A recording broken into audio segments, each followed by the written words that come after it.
explain this cork again. Well, this cork, you can see it's a very nice cork, actually. And I will say that how the cork looks very often has little to do with whether or not the cork is bad, because you can't see the fungus that affects cork. So it's really the smell that you're looking for. Okay.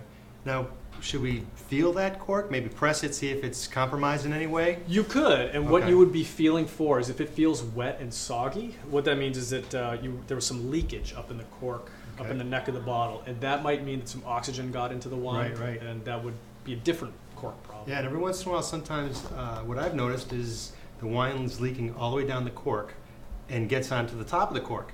Now, what does that mean? For one, it means that it might be an risk old it bottle. or give it back, or I would say do what we're going to do with this next wine. Pour it in the glass. Okay.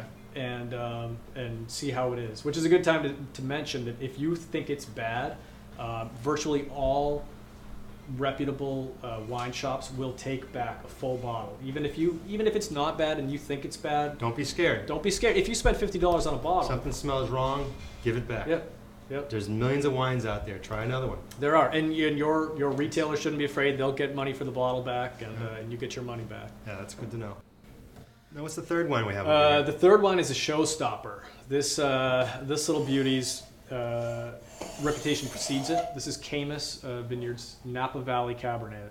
You hear Napa bantered around quite a bit when it comes to wine. So I figured, you know what, why not pull out all the stops and bring the Camus, the big boy of the evening, to see what Napa's all about. And we already have that poured. And I must say, Camus is one of my favorites. Now, what's a price point for a bottle of Camus? Camus is not an everyday wine. Typical retail prices are $75 to $85, depending on where and when and which vintage. So an everyday drinker, if you had this for a special occasion maybe, open it up, sip it to enjoy it, but get to know the other ones maybe before you start with the Camus. And we should definitely drink these on their own to enjoy the whole. Yeah, absolutely. I mean, Camus is a big enough wine that you could have it with a nice big steak. But it's also, I mean, there are a few wines that are this complex that you can just pop the cork and pour it and drink it right away. That's also why I think Camus is so well loved. So tasting wise, it's a classic example of Napa. Rich, dark colors. You know what? That brings a good question. I'm thinking. What is the rule of thumb? What should we decant these?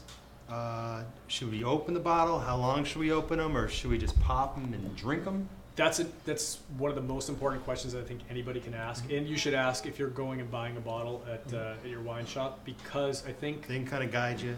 They can guide you. Do the right thing. But I say 9 times out of 10 people are popping them, pouring them in a glass, and drinking them too soon. Right. All wine, it gets a little bit of shock, and it mellows out with air. So even if you just pour it in your glass and wait a few minutes, or if you're going to drink it, just give it a chance before you judge it. Right. It releases a little bit. Yep.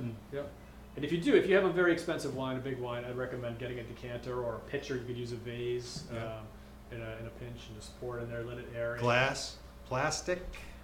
I prefer glass, but I would rather pour it. I'd rather pour it in plastic than not decant it at all. Okay, that's a good point. That just shows you how much the importance of decanting might be. Yep.